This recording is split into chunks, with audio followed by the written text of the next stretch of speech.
Ladies and gentlemen, fellow citizens of the world, today I speak not merely as an Indonesian, but as a member of the global community who believes in truth, dignity, and the sacred duty of intellectual honesty. Indonesia, the world's third largest democracy, is facing a silent yet deeply consequential moral crisis. A crisis that does not involve weapons or war, but a battle for truth, academic freedom, and the soul of our republic. At the heart of this issue is the simple.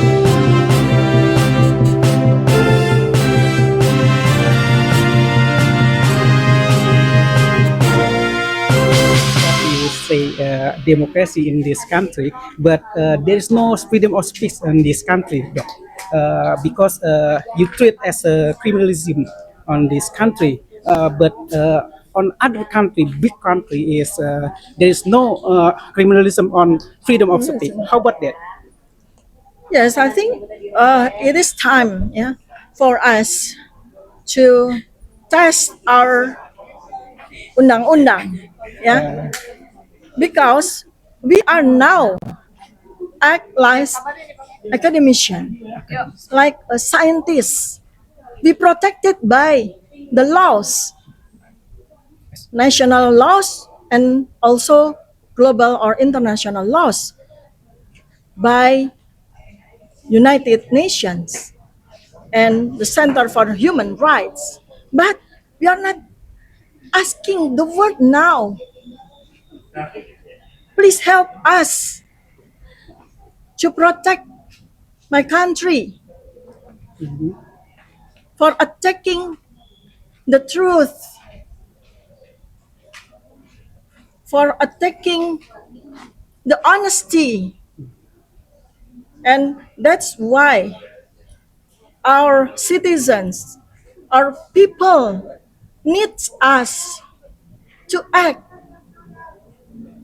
and also to test the laws, whether they protect us like scientists or they fail the acts, the laws. Okay.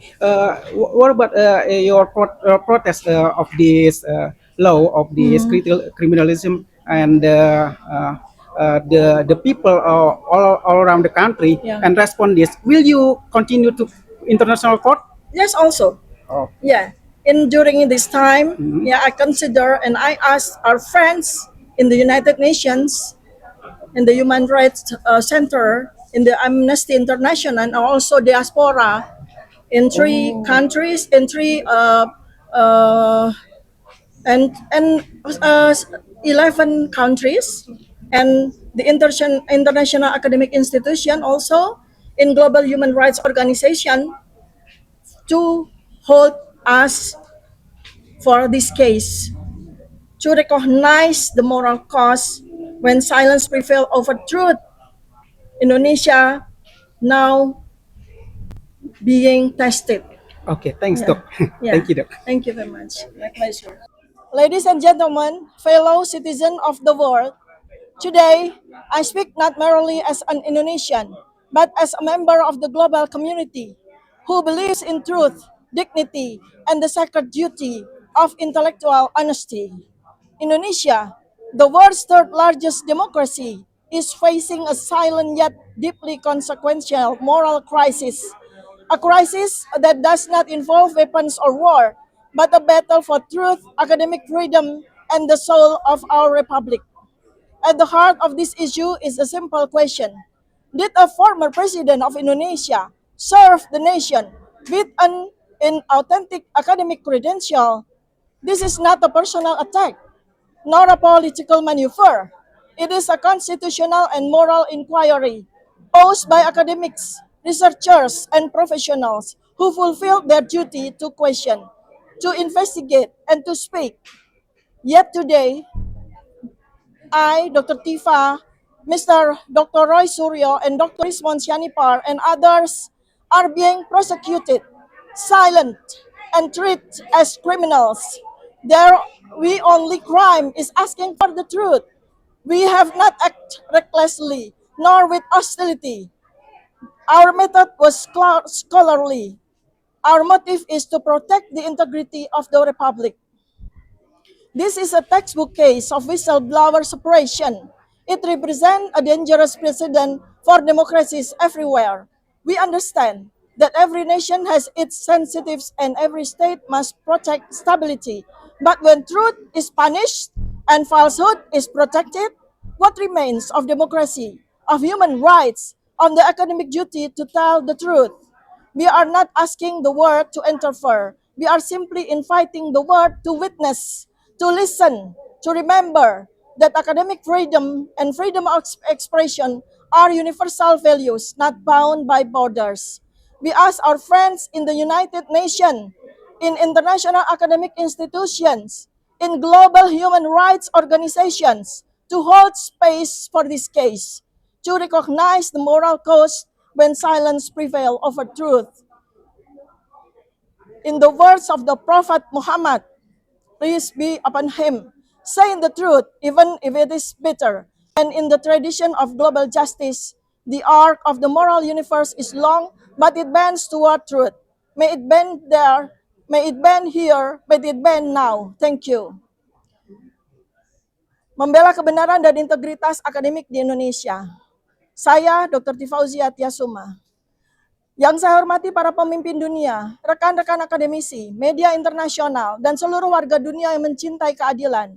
Hari ini saya berbicara bukan hanya sebagai warga negara Indonesia, tetapi sebagai bagian dari komunitas global yang menjunjung tinggi kebenaran, kehormatan, dan integritas intelektual.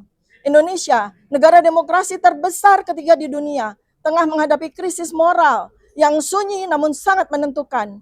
Bukan krisis yang ditandai oleh perang atau kekerasan, melainkan oleh pergulatan antara kebenaran dan kekuasaan, antara nurani akademik dan tekanan politik.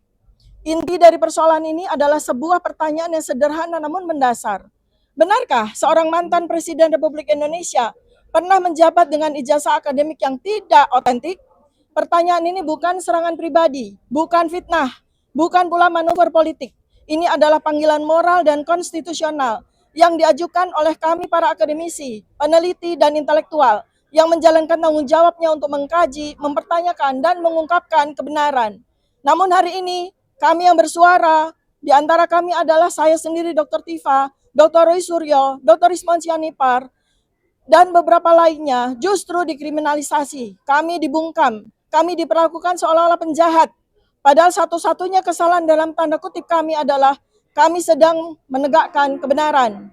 Kami tidak bertindak sembrono, kami tidak menyerang, kami menggunakan pendekatan akademik. Dan motivasi kami adalah menjaga kehormatan Republik. Ini adalah contoh nyata dari penindasan terhadap para whistleblower. Sebuah presiden berbahaya, bukan hanya bagi Indonesia, tetapi bagi demokrasi di seluruh dunia. Kami tidak meminta dunia untuk campur tangan. Kami hanya mengundang dunia untuk menyaksikan, untuk mencatat, untuk mendengarkan. Karena kebebasan akademik dan hak untuk berkata benar adalah nilai universal dan dilindungi oleh undang-undang internasional. Dan ini tidak terikat oleh batas negara. Kami memohon kepada sahabat-sahabat kami di PBB, di universitas-universitas dunia, di organisasi hak asasi manusia internasional, beri ruang bagi kasus ini. Sadari bahwa harga dari diamnya suara nurani jauh lebih mahal daripada ketidaknyamanan politik sesaat. Rasulullah Muhammad SAW pernah bersabda, katakanlah yang benar walau itu pahit. Dan dalam tradisi keadilan global, kita mengenal ungkapan, lengkung semesta moral itu panjang tapi ia condong menuju kebenaran. Semoga ia kali ini condong ke sini dan semoga saatnya adalah sekarang.